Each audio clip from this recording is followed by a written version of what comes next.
Hello third class. आज हम Hindi grammar का सेकंड चैप्टर पढ़ने जा रहे हैं जिसका नाम है वर्ण।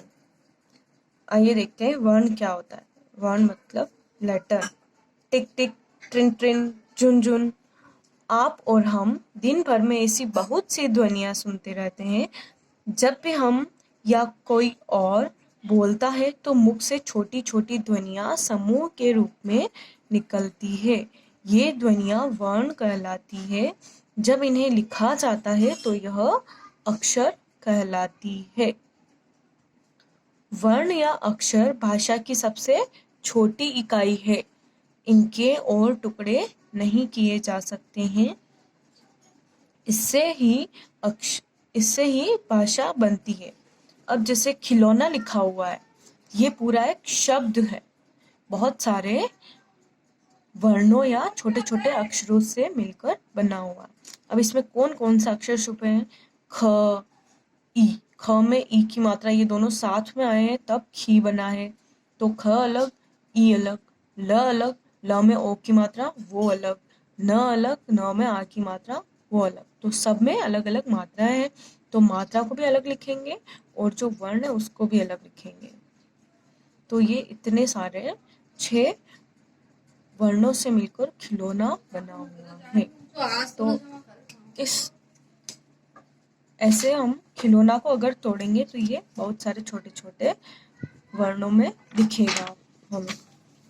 आपने देखा होगा खिलौना 6 छोटी छोटी ध्वनियों से मिलकर बना है। यही वर्ण या अक्षर कहलाते हैं। वर्ण या अक्षर किसे कहते हैं? जिस ध्वनि के आगे टुकड़े नहीं किए जा सकते हैं। अब ख को अपन और नहीं तोड़ सकते हैं तो यह वर्ण या अक्षर कहलाते हैं, जिनके और टुकड़े नहीं कर सकते हैं। यह वर्ण भाषा की सबसे छोटी इकाई होती है। वर्णों के प्रकार। वर्ण कितने प्रकार के होते हैं? वर्ण 2 प्रकार के होते हैं, स्वर और व्यंजन। अब स्वर, आपने वर्णमाला पढ़ी होगी अ से ज्ञ तक। उसमें स्वरों का उच्चारण बिना किसी दूसरे वर्ण की सहायता से किया जा सकता है। हिंदी भाषा में 11 स्वर होते हैं। अ, आ, ई, ऊ, री, ए, ऐ, ओ। ये 11 स्वर होते हैं। दूसरे वर्णों में इनकी सहायता, दूसरे वर्णों को बोलने में इनकी सहायता की जाती है। यह स्वर होते हैं, इन्हें हम मात्राएं कहते हैं। इनकी मात्राएं अपन दूसरे वर्णों में लगाकर उपयोग में करते हैं।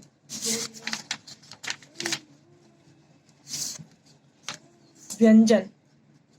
व्यंजनों के उच्चारण के लिए स्वरों की सहायता लेनी पड़ती है। हिंदी में 33 व्यंजन होते हैं।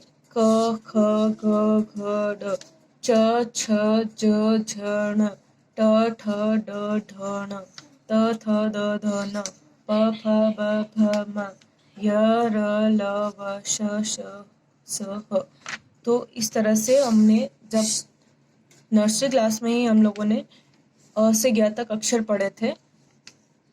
अ से औ तक 33 स्वर होते हैं, 11 स्वर होते हैं और बाकी के जो नीचे अक्षर बचते हैं क से ह तक, यह व्यंजन होते हैं। स्वर के बिना व्यंजन को हलंत लगाकर लिखते हैं। अब क लिखा है तो क में भी अ छुपा होता है, तो केवल अगर क लिखना है तो क में इसे ये नीचे इसे छोटा सा डंडा लगाते हैं, उसे हलंत बोलेंगे। क, ख, घ, घ आदि सभी व्यंजनों में अ स्वर लगा होता है। क में भी अ होता है लेकिन दिखता नहीं है। अगर क और अ को अलग कर दे तो वह आधा अक्षर रह जाएगा। ख अपन ख बोल रहे तो उसमें भी अ का साउंड आता है। घ, ये सब में अ छिपा होता है। इन सभी में, ये जो 33 व्यंजन होते हैं, इन सभी में अ छिपा होता है। वर्णमाला। जिस प्रकार फूलों को रंगों आदि के क्रम में धागे में गूंथने से माला बनती है, उसी प्रकार वर्णों को क्रम में रखने पर वर्णमाला बनती है। सभी भाषाओं की अपनी अपनी वर्णमाला होती है। हिंदी की वर्णमाला में 44 मूल वर्ण होते हैं। 44 मूल वर्ण होते हैं। इनमें से कुछ अन्य वर्णों को स्थान मिला है। अंग्रेजी में वर्णमाला में 26 वर्ण होते हैं। A to Z 26 वर्ण होते हैं। हिंदी में 44 होते हैं वर्णमाला के अंदर। अन्य वर्ण, हिंदी वर्णमाला में कुछ अन्य वर्णों को स्थान मिला है। ये है अयोगवाह। इनका बातचीत या लिखने का बहुत बार प्रयोग होता है। लिखने में हमारे झंडे को तिरंगा कहते हैं। ऊंट को रेगिस्तान का जहाज कहते हैं। प्रातःकाल मौसम सुहावना होता है। अब आपने तिरंगा में ऊपर बिंदी देखी होगी। तिरंगा शब्द में लगा बिंदु अनुस्वार कहलाता है। अनुस्वार कहते हैं। ऊंट शब्द में लगा चंद्र बिंदु कहलाता है। चंद्र बिंदु अनुनासिक कहलाता है। केवल बिंदी लगाते हैं अनुस्वार। चंद्र बिंदु अनुनासिक कहलाता है। प्रातः काल में लगे दो बिंदु विसर्ग कहलाते हैं। अनुस्वार अनुनासिक और विसर्ग अयोगवाह कहलाते हैं। ये न तो स्वर होते हैं और ना ही व्यंजन होते हैं। ये अयोगवाह होते हैं। ये तीनों अ और अह, ये तीनों अयोगवाह होते हैं। संयुक्त व्यंजन, दो व्यंजनों से बने ऐसे शब्द जिनकी मूल पहचान बिल्कुल समाप्त हो जाए संयुक्त व्यंजन कहलाते हैं। अक्षर शब्द, अक्षर किससे बनता है? क और श से अक्षर बनता है। त और र से त्र बनता है। ज और झ से ज्ञ बनता है। श और र से श्र बनता है। विकसित, श्रमिक, त्रिशूल, ज्ञानी और श्रमिक। इनके आगे आगे आपको जो लाल अक्षरों में वर्ण दे रखे हैं ये सभी संयुक्त व्यंजन है। दो दो अक्षरों से मिलकर बने होते हैं। विकसित व्यंजन, कुछ शब्दों के शुद्ध उच्चारण के लिए हिंदी भाषा में ड और ढ को विकसित किया गया है। ड और ढ को विकसित किया गया है। यह विकसित व्यंजन कहलाते हैं।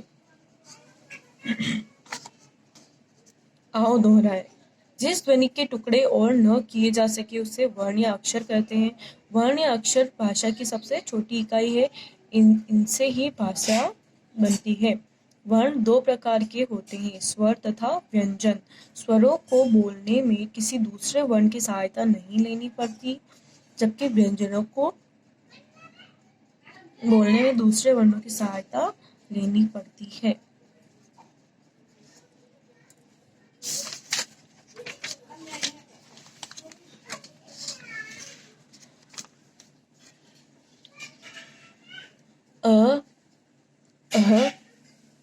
अ, अह, और अयोग्याह कहलाते हैं।